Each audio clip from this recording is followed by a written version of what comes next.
제가 예전에 그 인터넷으로 한 3분짜리 영상을 본 적이 있었는데, 그 영상이 뭐냐면 어떤 기업에서 영업 본부장님이 나오셔서 새로 매니저가 되신, 그러니까 진급하신 중간쯤의 그 리더십들에게 그 강의를 하는 내용이었습니다. 근데 이 영업 본부장님이 딱 나와서 칠판에 한 줄 딱 쓰시는 거예요. 뭐라고 썼냐면, 사람은 바뀌지 않습니다. 그걸 딱 쓰고 이제 분필을 내려놓는 거예요. 사람들이 의아하게 쳐다보니까 그분이 이제 영업본부장님이 얘기하는 거예요. 우리 기업의 방침은 뭐냐면 사람이 바뀌지 않는다. 이것을 우리가 인식하는 것이 우리 기업의 경영 철학입니다. 사람이 바뀌지 않을 뿐만 아니라 우리도 사람을 바꿀 수 없습니다. 사람을 바꿀 능력이 우리에게는 없습니다. 그렇게 얘기를 하시는 거예요. 그래서 사람들이 이제 놀라서 또 보니까, 그렇기 때문에 매니저분들의 역할이 뭐냐면 사람을 뽑아서 교육하고 훈련해서 이 사람을 못하는 사람을 잘하는 사람으로 바꾸는 것이 매니저의 역할이 아니라, 여러분들이 할 일은 뭐냐면 능력 있고 성실한 그 인재를 뽑는 것이 여러분들의 역할이지, 아무나 뽑아서 그 사람 훈련시켜서 바꿔놓겠다, 이건 절대로 여러분들의 영역이 아닙니다. 우리는 사람을 바꿀 수 없습니다. 그렇기 때문에 어떻게 해서든 좋은 사람을 영입하고 좋은 사람을 뽑는데 그 선별하는 그 능력을 여러분들이 가지셔야 됩니다. 그 얘기를 이렇게 쭉 하시는데, 처음에는 저는 그분 본부장님이 나와서 매니저들의 역할이 이거고 여러분들이 이걸 교육하고 이런 걸 훈련하면 잘 못하는 사람들도 잘하게 될 겁니다, 그렇게 얘기할 줄 알았는데 전혀 정반대의 얘기를 하는 거예요. 사람이 바뀌지 않는다? 근데 이 내용을 제가 또 다른 책을 통해서 보니까 경영학에서는 기본적으로 사람은 안 바뀐다라는 것이 기본적인 개념이더라고요. 어떤 책에 보니까 직원 관리 4원칙이 있는데, 첫 번째가 뭐냐면, 첫째, 사람은 잘 변하지 않는다. 둘째, 그 사람에게 없는 것을 있게 하려고 시간 낭비하지 마라. 세 번째, 있는 것을 밖으로 끌어내면 된다. 네 번째, 그러나 그것조차도 쉽지 않다. 그러니까 경영학 많은 서적들이 하는 얘기가 뭐냐면 사람이 안 바뀐다는 거예요. 그렇기 때문에 그 사람에게 가르쳐서 탁월한 사람을 만들어야겠다. 그거보다 탁월한 사람을 뽑아서 그 사람의 장점을 이끌어내라. 근데 그 사람의 장점을 이끌어내는 것도 결코 쉽지는 않을 거다, 그렇게 말을 하더라고요. 경영학에서 이제 그렇게 얘기를 하고 있고, 또 인생을 많이 살아보신 어르신들, 사람을 많이 겪어보신 어르신들 어떻습니까? 사람 바뀝니까? 안 바뀝니까? 많은 분들이 그래요. 아유, 사람 안 바뀌어. 사람 안 바뀌어. 그런 얘기 얼마나 많이 하십니까? 또 여러분들 또 옛날 친구나 동창들 오랜만에 한 10년 만에 20년 만에 한번 보십시오.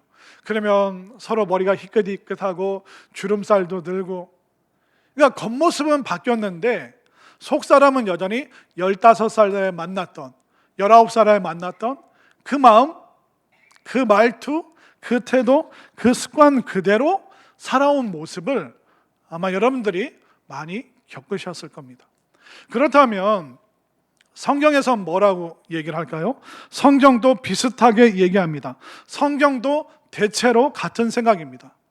사람 바뀌지 않는다. 좀 다른 말로 하자면 사람은 스스로 변화할 수 없다. 이것이 기본적인 성경의 가르침입니다. 그런데 성경을 한번 보십시오.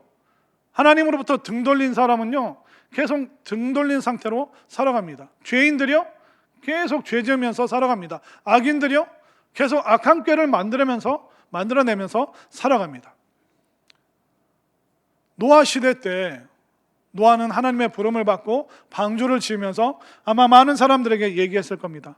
이제 오랜 시간이 지나면 하나님께서 물로 이 세상을 심판하실 것이다. 우리가 하나님께 와야 된다. 구원의 방주로 들어가야 된다.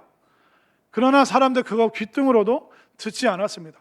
하나님으로부터 등 돌린 상태 그대로 변하지 않고 그냥 그렇게 살아갔습니다. 그리고 모세가 마주했던 애굽의 왕 바로를 생각해 보십시오. 하나님께서 무시무시한 10가지의 재앙을 내렸음에도 불구하고 이 악물고 끝까지 그 마음 바꾸지 않았습니다. 사울 왕 생각해 보십시오. 옆에서 사무엘이 계속 좋은 방향으로 가이드를 했지만 사울 왕 그 못된 마음, 우상 숭배하는 마음, 다윗을 죽이고자 하는 그 마음, 죽기 전까지 그는 바꾸지 않았습니다. 바리새인들, 예수님 곁에서 수많은 말씀 들었지만 바리새인들 마음을 변화시키지 않았습니다. 가룟 유다, 예수님 3년 동안 따라다녔지만 그 마음 안 바뀌었습니다. 그러니까 성경도 대체적으로 하는 얘기가 뭐냐면 사람 바뀌지 않는다. 사람은 스스로 변화시킬 능력이 없다. 그런데 이런 사람들 속에서 변화된 사람이 있죠. 아브라함 어땠습니까? 아버지와 함께 우상이 가득한 그런 도시에서 살았습니다. 그러나 하나님께서 아브라함을 부르시니까 아브라함이 예 하고 순종하고 본토 친척 아비지 삶의 모든 근간을 내버려 두고 하나님이 인도하시는 방향으로 삶을 전환하고 바꾸는 인생을 아브라함이 그렇게 살았습니다. 모세 어땠습니까? 40년 동안 그리고 80세 될 때까지 마음 변하지 않았습니다. 그러나 인생의 새로운 반전을 이룰 수 있는 80세 하나님께서 부르셨을 때 모세는 그때 순종하고 변화되고 바뀐 인생을 살아갔죠. 다윗도 안 좋은 모습이 있었습니다. 그러나 나단 선지자의 그 준엄한 꾸짖음을 듣고 하나님 앞에 회개하고 눈물로 인생을 변화시켰습니다. 베드로 가룟 유다랑 똑같습니다. 정말 부끄러운 일을 했습니다. 그러나 베드로는 예수님 만나고 예수님 말씀 안에서 변화되는 삶을 살았던 것을 우리가 볼 수 있습니다. 사람 대체적으로 바뀌지 않습니다. 그리고 사람은 스스로 변화시킬 능력이 없습니다. 그러나 하나님을 만나고 하나님의 말씀 가운데 머무는 사람, 그 말씀에 인생의 뿌리를 내리는 사람은 변화된다는 것을 여러분들 꼭 믿으시기를 바랍니다. 오늘 본문에 나오는 지난주부터 우리가 살펴본 이 수가상의 우물가의 여인, 정말 이 여인은 극적인 변화를 일으켰습니다. 우리 인생을 살펴보면 어떻게 보면 제일 기쁜 게 뭔지 아세요? 변화되는 겁니다. 아이들이 성적이 오르면, 성적이 변하면 참 그게 기쁜 일이죠. 그런데 좀 소극적이고 자신감이 없었던 아이가 성적은 안 바뀌어도 마음의 기질이, 마음의 방향이 긍정적으로 희망적으로 싹싹하게 아이가 바뀌면, 변화되면 이게 얼마나 놀라운 일이겠습니까? 우리가 돈이 별로 없었는데 돈이 많아지면 굉장히 기쁘겠죠. 그런데 돈이 좀 부족해도 늘 감사하고 늘 자족할 줄 아는 마음으로 변화되면 온 가족들이 다 기쁘고 행복해지는 것입니다. 나만 맛있는 거 먹고 나만 맛있는 거 마시고 그렇게 살던 사람이 이제 먹고 마시는 것을 누군가와 나누는 그런 사람으로 변화되면 그 주변에 있는 모든 사람들이 너무 기쁘게 함께 살아갈 수 있는 것이죠. 그렇게 되면 우리 삶에 여러 기쁨의 요소가 많이 있겠지만 사람이 변화되면, 자녀들이 변화되면, 또 우리가 또 이 나라와 민족이 변화되면 그것이 가장 기쁜 일인데, 오늘 이 말씀을 통해서 다른 누구가 아니라 오늘 예배드리는 말씀 듣는 여러분들 한 사람 한 사람에게 놀라운 변화의 역사가, 또 이 말씀 듣고 기도하는 중에 우리 자녀들이, 우리 가족이 변화되는 변화의 역사가 넘쳐날 수 있게 되기를 바랍니다. 자, 그러면 이 변화의 중심에 있는 이 여인이 어디까지 변화됐는지 오늘 좀 살펴보도록 하겠습니다. 자, 28절부터 30절 말씀을 제가 한 절, 여러분들이 한 절 교독합니다. 28절부터 봅니다. 여자가 물동이를 버려두고 동네로 들어가서 사람들에게 이르되 내가 행한 모든 일을 내게 말한 사람을 와서 보라, 이는 그리스도가 아니냐 하니. 30절 함께 읽습니다. 시작. 그들이 동네에서 나와 예수께로 오더라. 자, 28절 말씀을 다시 한번 보십시오. 여자가 물동이를 어떻게 했습니까? 버려두고 동네 사람들에게 달려 들어갔습니다. 이 여인이 물동이를 탁 버리는 이 모습을 보면서 제가 깜짝 놀랐습니다. 왜 놀랐냐면 이 여인이 제자들이 했던 것과 동일한 행동을 하고 있습니다. 제자들이 예수님으로부터 부름을 받았을 때 제자들은 삶에서 가장 소중한 것을 버려두고 예수님 쫓았는데, 이 여인도 지금 물동이를 버려두고 물 들어왔는데 가장 소중한 것을 내려놓고 지금 사람들에게 달려가고 있습니다. 제가 깨닫는 게 뭐냐면 이 순간 지금 이 여인이 예수님의 제자가 되었구나. 제자들과 동일한 그 모습, 동일한 그 행동을 하고 있습니다. 자, 제자들이 어떻게 했는지 한번 볼까요? 마태복음 4장 19절 20절. 제가 한 절, 여러분들이 한 절 읽습니다. 말씀하시되 나를 따라오라. 내가 너희를 사람을 낚는 어부가 되게 하리라 하시니. 그들이 곧 그물을 버려두고 예수를 따르니라. 예, 그물을 버려두고. 누가복음 5장 10절 11절. 10절을 제가 11절 여러분들. 세베대의 아들로서 시몬의 동업자인 야고보와 요한도 놀랐습니다. 예수께서 시몬에게 이르시되 무서워하지 말라. 이제 후로는 내가 사람을 취하리라 하시니. 그들이 배들을 육지에 대고 모든 것을 버려두고 예수를 따르니라. 아멘인가요? 28절에서 이 여인은 물동이를 버려두고 사람들에게 달려가고 있습니다. 이 여인은 어떻게 보면 불신자라고 해야 될까요? 그러나 예수님 만나면서 신자가 되고 이 여인이 이제 제자가 되는 그 삶의 결단을 한 것을 우리가 볼 수 있습니다. 어떻게 이 여인이 이 제자의 자리까지 제자들이 했던 그 행동을 할 수 있었을까요? 그 이유는 뭐냐면, 변화의 이유는 소중한 것에 대한 변화가 생긴 거예요.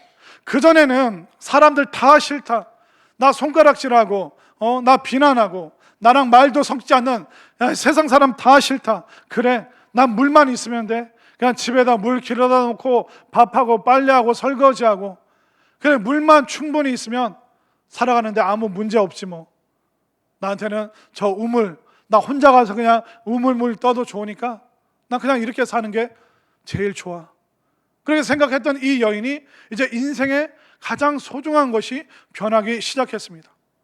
내가 물 떠오는 것도 중요한데, 내가 인생의 새로운 물줄기, 영생의 그 샘물을, 정말 예수님이라는 분을 만나서 내가 하나님 나라의 그 은혜의 폭포수를 경험하니, 이 여인은 이제 땅의 것이 아니라 하늘의 것, 이 소중한 것이 바뀌는 놀라운 역사가 일어난 것을 분명히 믿으시기를 바랍니다. 이 변화가, 소중한 것이 바뀌는 역사가 여러분들에게도 있게 되기를 바랍니다. 그런데 우리가 자기 자신을 잘 점검해야 되는 게 뭐냐면, 우리가 하나님 믿으면서 하나님 복 주시옵소서, 하나님 은혜 베풀어 주시옵소서, 그래서 하나님께서 그 기도에 응답해 주셔서 여러분들에게 소중한 것을 주셨어요. 하나님께서 여러분들에게 아들을, 딸을, 손자, 손녀를, 좋은 것을, 소중한 것을 주셨습니다. 그런데 우리의 실수가 뭐냐면, 하나님께서 우리에게 소중한 것을 주셨는데 이제 하나님은 내팽개치고 하나님 주신 이 소중한 것이 전부다, 하나님보다 얘가 우선입니다, 하나님보다 이것이 나에게 더 소중합니다. 갑자기 우리는 변화가 아니라 변색되거나 변질될 수도 있다는 것을 우리 스스로 잘 점검을 해봐야 됩니다. 처음에는 우리가 신앙생활할 때 하나님이 전부라고 했는데, 이제는 내 소중한 것이 전부고 하나님이 주신 선물이 전부고, 하나님은 그냥 내 인생의 일부입니다. 우리가 말로는 안 하는데 우리가 생각으로, 행동으로 그런 선택을 할 때가 너무나도 많다는 것입니다. 저는 오늘 이 말씀을 통해서 여러분들 인생의 소중한 것이 바뀔 수 있게 되기를 바랍니다. 여러분들 삶의 우선순위가 하나님이 되고 하나님의 말씀이 될 수 있기를 바랍니다. 이 여인은 이제 소중한 것이 바뀌니까 그 소중한 그 믿음이, 또 주님의 말씀이 인생의 모든 것을 다 덮어버립니다. 이 여인 사람들에게 손가락질 받았습니다. 그러나 이제 더 이상 부끄러워하지 않고 이제 동네 사람들에게 달려갑니다. 사람들이 피했습니다. 이 여인도 동네 사람들 피했습니다. 그러나 이제 피하지 않고 당당하게 사람들에게 가서 내가 만난 그 예수님을 지금 증언하는 제자의 모습을 보여주고 있습니다. 사람들이 손가락질해도 괜찮아, 사람들이 비난해도 괜찮아, 예수님이라는 그 소중함이 나의 모든 과거를 지금 다 덮어주고 계셔. 그리고 예수님에 대한 지식이, 이 여인이 그날 예수님 만났는데 예수님에 대한 지식이 있으면 얼마나 있겠습니까? 그러나 예수님에 대한 지식이 없어도 예수님을 사랑하고 예수님을 믿고 예수님을 따르고자 하는 그 제자의 마음이 가득하니까 이 여인은 이제 변화의 길, 제자의 길을 걷게 되었습니다. 저는 여러분들이 예배 드리는 중에, 말씀 듣는 중에 인생의 소중한 것이 예수님께로 바뀌면서 여러분들도 이 여인처럼 제자의 삶을 살아갈 수 있게 되기를 바랍니다. 자, 이렇게 이 여인이 동네로 막 달려 들어가는데 그 순간에 또 먹을 거 구하러 갔던 제자들이 예수님께 왔습니다. 그러니까 제자들이 예수님께 가까이 오는데 예수님이 사마리아 여인과 대화를 하고 있으니까 유대인들은 사마리아 사람들과 대화를 안 하는데 왜 대화하고 계시지? 의구심은 들었지만 묻지는 못했습니다. 그래서 예수님께 먹을 거를 이제 내놓으면서 예수님과 대화를 이어가죠. 자, 31절부터 33절까지 제가 한 절, 여러분들이 한 절 교독합니다. 그 사이에 제자들이 청하여 이르되 랍비여 잡수소서. 이르시되 내게는 너희가 알지 못하는 먹을 양식이 있느니라. 함께 읽겠습니다. 제자들이 서로 말하되 누가 잡수실 것을 갖다 드렸는가 하니. 자, 이제 길 가는 중에 수가성에 와서 먹을 거 구하러 왔습니다. 시간이 지나서 먹을 거 가져왔는데 예수님이 뭐라고 말씀하시냐면, 나 지금 배불러. 나는 너희들이 가져온 양식 말고 다른 양식 나 벌써 먹었어. 나 지금 배부르다. 예수님께서 지금 이 말씀을 하고 계시는 겁니다. 제자들이 의아하죠. 도대체 누가 먹을 걸 드렸나? 근데 뭐 드린 게 없죠. 그러니까 예수님께서 34절에서 설명해 주십니다. 자, 34절 읽습니다. 시작. 예수께서 이르시되 나의 양식은 나를 보내신 이의 뜻을 행하며 그의 일을 온전히 이루는 이것이니라. 아멘. 그러니까 예수님이 배부르신 이유는 뭐냐면 하나님의 뜻을 성취하고 하나님의 일을 내가 했기 때문에 나 지금 너무 배불러. 하나님의 뜻과 하나님의 일이 뭘까요? 온 인류가, 모든 사람이, 유대인뿐만 아니라 사마리아인뿐만 아니라 모든 사람이 구원받고 하나님께 돌아오는 것이 하나님의 일이고, 이 하나님의 일이 성취되는 것이 바로 나의 배부른 이유다. 그 말씀을 하고 계십니다. 예수님께서 정말 예수님과 만나고 정말 어두운 과거가 있었지만 그 과거를 떨쳐내고 동네 사람들에게 달려가는 그 여인의 뒷모습을 보면서 예수님 너무 흐뭇하신 거예요. 너무 기쁘신 거예요. 한 명의 하나님의 사람이, 하나님의 백성이 또 생겨났구나. 저 여인이 이제 구원받았고 저 여인이 마치 나를 따르던 제자들처럼 이제 물동이를 버리고 사람들에게 달려가는구나. 그 여인의 기뻐하고 흥분하고 정말 감격으로 사람들에게 달려가는 그 뒷모습을 보면서 예수님이 지금 너무 배부르신 거예요. 너무 기쁘시고 너무 충만하신 거예요. 아마 여기에 계신 많은 어르신들도 먹지 않고도 배부른 경험들 많이 하셨을 겁니다. 여러분들이 어린 자녀들 키울 때 아이들이 학교에서 공부하고 또 친구들이랑 막 놀고 밥때 돼서 막 허겁지겁 들어옵니다. 그럼 가방 팍 던지면서 뭐라고 그러니까 엄마 배고파 밥 줘. 아이를 안 키워보셨구나. 보통 애들은 그럽니다. 밥 줘 그러면 엄마가 뭐 급하게 지지고 볶아해서 막 이게 맛있는 반찬과 밥을 탁 하면 애들이 막 먹으면서 뭐라고 그러니까 엄마가 해준 게 최고야. 엄마 너무 맛있어. 근데 엄마 안 먹어? 그럼 엄마들이 이렇게 옆에서 보면서 뭐라고 그래요? 엄마는 배 안 고파. 너희들 먹는 것만 봐도 배가 불러. 그런 경험을 사랑이 없나 보네요. 여기 계신 엄마들은 대부분의 엄마들은 사랑이 많아서 엄마 안 먹어도 돼. 니네 많이 먹어. 니네 먹는 것만 봐. 니들 입으로만 들어가는 거 봐도 엄마는 너무 배부르다. 지금 이 감정, 이 기쁨, 이것을 예수님께서 갖고 계시는 거예요.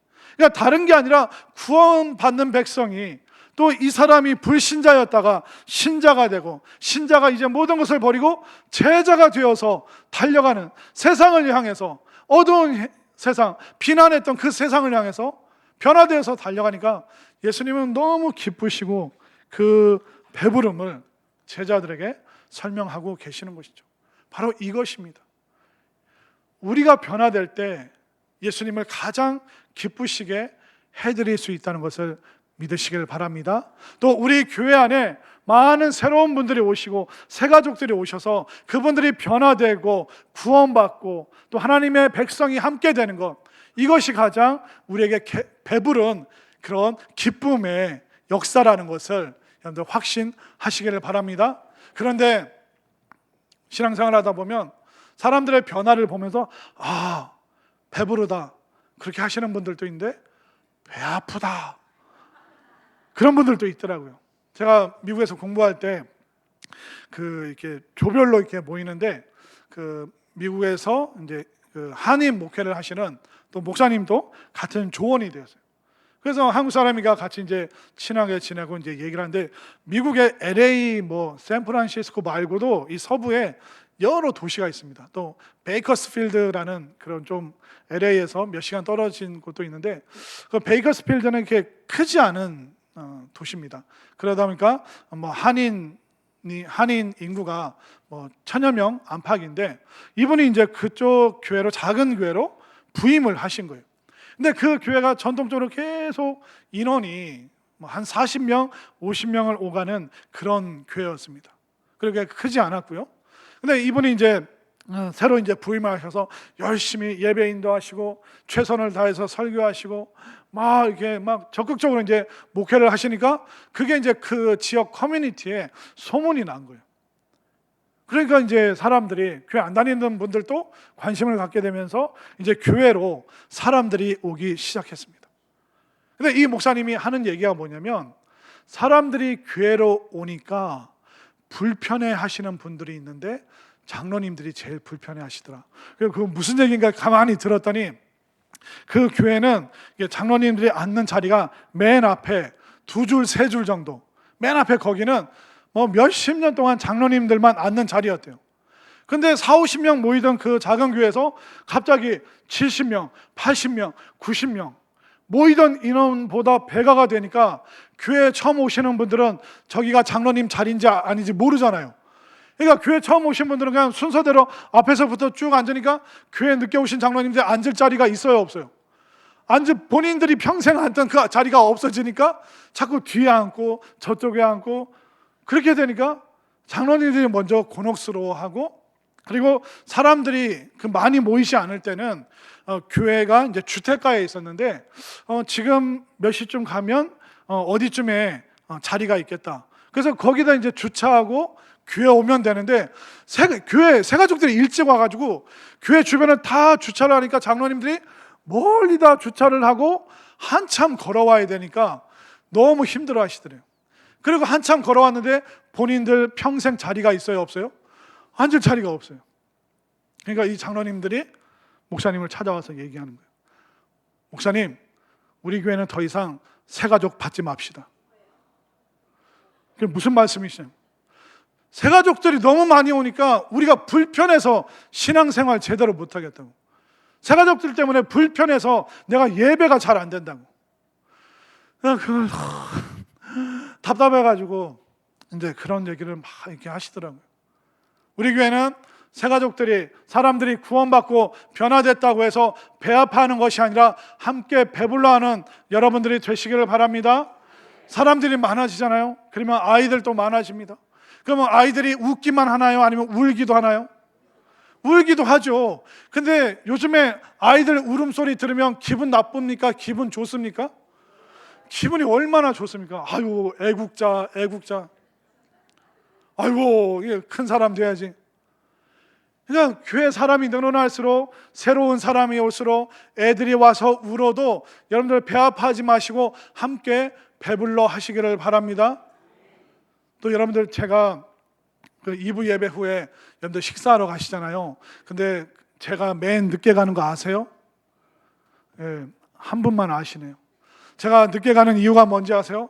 혹시 제가 먼저 먹었다가 밥 떨어질까 봐. 가끔 이렇게 주방에서 봉사하시는 분들 보면 막 이렇게 당황해서 왔다 갔다 해요. 그래서 아니 집사님 고생 무슨 일? 목사님 오늘 예배 인원이 너무 많아서 밥이 다 떨어졌어요. 그럼 제가 배가 부를까요? 배가 아플까요? 배부르죠. 안 먹어도 좋죠. 사실 제가 그렇다고 해서 굶는 사람은 아니에요. 반찬이라도 부득부득 달라고 그래서 어떻게 해서든 저는 끼니를 해결합니다.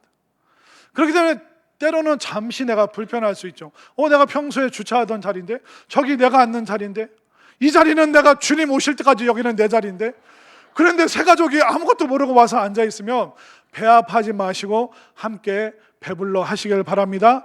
이 주님의 기쁨. 근데 우리 주님께서 다른 무엇보다 여러분들 한 사람 한 사람이 예배드리고 말씀드리는 여러분들이 변화될 때 우리 주님이 가장 기뻐하신다는 거 분명히 믿으시기를 바랍니다. 자, 이렇게 여인의 변화가, 여인의 제자됨이 주님께 너무 큰 기쁨이었어요. 만족함이었습니다. 그런데 이 여인의 변화를 통해서 이 사마리아 수가성이라는 동네도 완전히 새롭게 탈바꿈하게 되었습니다. 자, 39절 말씀을 볼까요? 이 여인의 변화를 계속 얘기를 하고 있죠. 39절 읽습니다. 시작. 여자의 말이 내가 행한 모든 것을 그가 내게 말하였다 증언하므로 그 동네 중에 많은 사마리아인이 예수를 믿는지라. 이 여인의 변화 때문에 사마리아인들이 예수님을 믿게 되었다. 이 여인 남편이 5이나 있었습니다. 또 6번째 사람과 살고 있습니다. 사람을 계속 바꿨고 부끄러운 과거가 있는 여인이었습니다. 그러니까 동네 사람들도 꺼려하고 사람들의 눈초리 때문에 이 여인도 가까이 하지 않았습니다. 근데 이 여인이 지금 어떻게 됐습니까? 예수님 만나고 나서 막 방방 뜨면서 내가 예수님이라는 분을 만났는데 내가 말하지 않았는데도 나의 과거를 아시고, 근데 나의 그 과거를 책망하지 아니하시고 내 마음에 새로운 생명의 샘을 주신 그 주님을 만나서 나는 너무 기쁩니다. 늘 우울하고 고개 숙이고 다니고 어두웠던 그 여인이 기쁨으로 변화되니까 그 여인의 변화를 보면서 동네 사람들이 당신을 변화시킨 그분을 나도 믿고 싶다고, 나도 만나고 싶다고, 이제 동네 사람들이 변화되기 시작했습니다. 이 여인은 마지못해 살았죠. 그러나 예수님 만나니까 이제 신나는 인생이 되었습니다. 그 신나는 인생을 보면서 사마리아인들도 함께 감격하고 기뻐하게 되는 것이죠. 이 마을 사람들의 이 변화를 또 한번 볼까요? 자, 40절과 41절 우리 2절의 말씀 한 목소리로 읽겠습니다. 시작. 사마리아인들이 예수께 와서 자기들과 함께 유하시기를 청하니 거기서 이틀을 유하심에 예수의 말씀으로 말미암아 믿는 자가 더욱 많아. 아멘인가요? 이 여인이 변화되고 이 여인이 제자가 되어서 동네 사람들에게 가니까 이 동네 사람들도 변화되기 시작했습니다. 근데 이 짧은 9절 안에 우리가 어떻게 하면 변화될 수 있는지 변화의 원리를 설명해 주고 있습니다. 여러분들 변화되길 원하십니까? 여러분들 인생이 바뀌길 원하십니까? 그럼 여러분들이 3가지를 기억하십시오. 사람이 변할 수 있는 방법은요, 시간을 달리 쓰고, 이따 시험 볼 겁니다. 밥 먹기 전에 잘 기억하셔야 돼요. 사람이 바뀌려면요, 시간을 달리 써야 되고 환경을 바꾸고 새로운 사람을 만나봐야 됩니다. 지금 이 사마리아 사람들은요, 새로운 사람들을 만나고 있습니다. 사마리아인들은 유대인들과 가까이 하지 않았습니다. 근데 유대인이신 예수님을 만나죠. 또 유대인인 12명의 제자들을 만나서 당신은 어떻게 예수님 믿게 됐습니까? 그 전에 어부였습니까? 그 전에 세관에서 일했습니까? 그 전에 그런 삶을 살았습니까? 유대인들과 만나지 않았는데 이제 새로운 사람들을 만나서 이 동네 사람들이 변화가 일어납니다. 제가 가끔 우리가 서로 친밀한 관계지만 너무 끼리끼리 그렇게 하지 마십시오. 새로운 사람들도 좀 껴주십시오. 그런 말씀을 여러분들에게 말씀드리는데, 우리가 끼리끼리 모이면 편합니다. 수십 년 동안 알아왔기 때문에 척하면 척이죠. 근데 편한데 끼리끼리 만나면 뭐냐면 우리가 고정된 틀에서만 삽니다. 끼리끼리 만나면 불평, 불만, 남 험담하기, 이 사이클에서 계속 도는 거예요. 시어머니 험담하다가 주변 사람 험담, 남편 험담. 이게 무슨 얘기인지 아시죠? 그러니까 끼리끼리 만나던 사람만 만나면 고정관념 속에서 벗어나지 못해요. 그러나 우리가 새로운 사람을 만나면 새로운 관점을 보게 되고 새로운 삶을 또 우리가 마주하기 때문에 그때 우리가 변화될 수 있는 거예요. 그리고 이 사마리아 사람들은 지금 환경이 변했습니다. 늘 똑같은 공간만 오고 갔죠. 그러나 이제 마을 이장님 댁에서 예수님을 보게 되죠. 사람들이 더 많이 모이게 되니까 아마 동네 큰 마당에서, 마을 어귀에서 이제 예수님과 함께 새로운 공간에서, 새로운 사람들과 새로운 환경에서 우리가 마을 동네에서 이렇게 모여서 말씀을 듣다니, 그들은 새로운 환경 속에서 변화를 지금 경험하고 있습니다. 그러니까 우리가 환경을 좀 바꾸잖아요. 그럼 변화되게 되는 거예요. 여러분들이 한 일주일의 삶을 보십시오. 직장 갔다가 집에 왔다가, 학교 갔다가 집에 왔다가, 늘 환경이 똑같으면 우리는 변화가 없어요. 그래서 제가 곰곰이 생각을 해봤는데 이게 변화되려면 환경을 좀 바꿔야 되는데 어떻게 하면 좋을까 제가 생각했는데, 여러분들 삶을 바꾸고 싶다면 오늘 군대 가시기 바랍니다. 군대 가면요 환경이 완전히 샥 다 바뀝니다. 그러면 일어나는 시간, 취침하는 시간, 먹는 거 모든 게 다 바뀌죠. 심지어 스스로 의지로 다이어트를 못하니까 단식원에 들어가시는 분들이 있습니다. 왜냐하면 집에 그 환경 속에서는 자꾸 냉장고 열고 시켜 먹고 슈퍼 가서 사 먹고, 그러니까 그게 안 되니까 아예 환경을 단식원에 확 들어가서 그렇게 시간을 보내는 분들이 있습니다. 때로는 우리가 환경을 바꿀 필요가 있어요.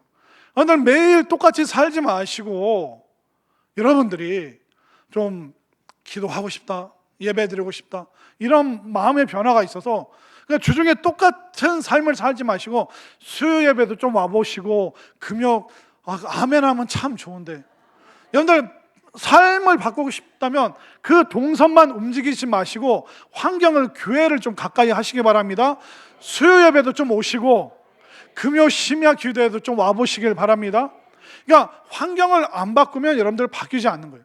그렇게 되면 우리가 만나는 사람을 좀 변화시킬 필요가 있고 우리가 환경을 바꿀 필요가 있고요, 또 시간을 좀 우리가 다르게 쓸 필요가 있습니다.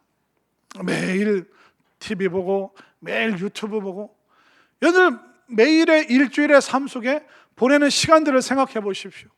어떤 분들은 심지어 목사님 나는 왜 이리 지질이 복도 없으니까, 그래서 집사님 왜 그러십니까? 그랬더니 남편은 허구한 날 맨날 술 마시고 오고 우리 아들은 공부도 안 하고 나는 왜 이렇게 복이 없습니까? 아무리 잔소리해도 남편이 바뀌질 않고 아무리 혼내도 아들이 공부를 안 합니다. 그래서 제가 쭉 듣다가 뭐라고 하는지 아세요? 집사님 술 마시고 안 들어오는 남편 기다리지 마시고 그냥 수요 예배 오시고 금요 기도에 오셔서 그냥 기도하시기 바랍니다. 잔소리해도 아들이 공부를 안 하십니까? 그러면 잔소리하지 마시고 집사님이 빨리 공부해서 서울대 가시기 바랍니다. 남편이랑 아들 바꾸려고 하지 마십시오. 말로 바꿨으면 우리 대한민국 벌써 애저녁에 선진국 됐습니다. 여러분들 말로 여러분들의 남편이나 자식들이 변합니까? 안 변하잖아요. 그러니까 우리가 다른 사람 바꿀 수 없어요. 내가 바꿀 수 있는 사람은 누구밖에 없어요? 나밖에 없어요. 내가 바뀌려면 어떻게 해야 됩니까? 시간을 다르게 쓰셔야 돼요. 늘 갔다 와서 집에서만 시간 보냈는데 좀 교회 와서 예배도 기도에도 좀 오시고, 또 성장 스쿨이 있으면 거기도 한번 가서 장구도 쳐보고 스트레칭도 해보고 영어도 배우고 카메라도 좀 찍어보고, 교회 청소한다 그럼 가서 봉사하고, 오늘 식당 봉사, 또 식탁 이게 치우는 청소도 하고, 그럼 그런 일이 있으면 여러분들 기꺼이 좀 다른 공간에서 다른 사람들과 함께 다른 시간들을, 남다른 시간들을 좀 보내보시기를 바랍니다. 우리의 문제는 뭐냐면 가만히 앉아가지고 상황만 바뀌길 원해요. 근데 가만히 있으면 상황이 안 바뀝니다. 여러분들이 행동하시길 바랍니다. 움직이시기를 바랍니다. 새로운 사람도 만나고 환경도 바꾸고 남다른 시간을 보내시길 바랍니다. 지금 사마리아인들이 그렇게 했잖아요. 다시 40절, 41절에 이 세 가지 다 나오잖아요. 40절, 41절 한 목소리로 시작. 사마리아인들이 예수께 와서 자기들과 함께 유하시기를 청하니 거기서 이틀을 유하심에 예수의 말씀으로 말미암아 믿는 자가 더욱 많아. 아멘인가요? 이 여인이 제자가 되고 제자가 된 이 여인이 동네에 뛰어들어가서 동네 사람들에게 바뀐 표정, 마지못해 살던 이 여인이 기쁨의 표정으로 바뀌니까 동네 사람들도 예수님과 함께 이틀 동안 1박 2일 동안 남다른 성경 공부의 시간을 갖고 그들의 지금 동네 환경이 바뀌고 만나지 않았던 유대인들을 만나면서 완전히 변화되기 시작했습니다. 그뿐만 아니라 이 사마리아 사람들이 어디까지 고백하는지 한번 볼까요? 자, 42절 말씀 함께 읽습니다. 시작. 그 여자에게 말하되 이제 우리가 믿는 것은 내 말로 인함이 아니니 이는 우리가 친히 듣고 그가 참으로 세상의 구주신 줄 알미라 하였더라. 아멘인가요? 이제 이 사마리아인들이 고백합니다. 1박 2일의 성경 공부가 끝나고 나서 여인이여 너무 고맙다. 그런데 이제 당신의 그 말이 아니라 우리가 예수님을 친히 보고 예수님의 말씀을 친히 듣고 이제 여인이여 당신의 믿음이 아니라 나 이제 내 믿음, 예수님 믿는 내 믿음 갖게 되었습니다. 이 고백까지 이 여인의 제자로서의 변화를 통하여 이제 마을 주민들이 간증하는 간증자, 고백하는 사람들로 변화되었음을 볼 수 있는 것입니다. 그렇게 보면 여러분들도 신앙생활하면서 다른 사람의 예수님이 아니라 여러분들의 예수님 만나기를 바랍니다. 목사님의 주님이 아니라 부모님의 주님이 아니라 아내의 주님이 아니라 여러분들 각자가 예배드리면서 말씀 속에서 결단하여서 정말 여러분들이 스스로가 예수님을 믿는 다른 사람의 주님이 아니라 나만의 주님으로 내가 체험하는 그 주님의 역사가, 이 변화의 역사가 여러분들에게 넘칠 수 있게 되기를 바랍니다. 결국 우리 주님이 가장 기뻐하시는 일이 뭘까요?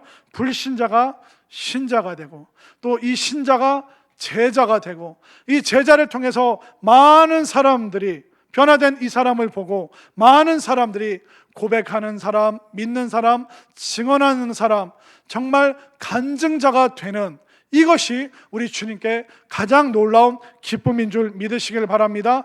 그뿐만 아니라 여러분들이 변화되는 것이 또한 주님의 가장 큰 기쁨입니다. 다른 사람 변화시키려고 하지 마십시오.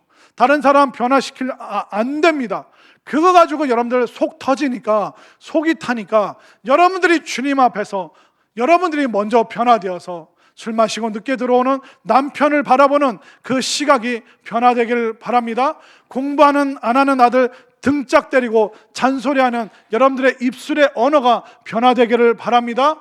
삶을 보면서 세상을 보면서 두려워했던 여러분들의 마음이 주님으로 인하여 담대함으로 변화되는 놀라운 변화의 역사가 우리 모두에게 차고 넘칠 수 있게 되기를 간절히 소망합니다.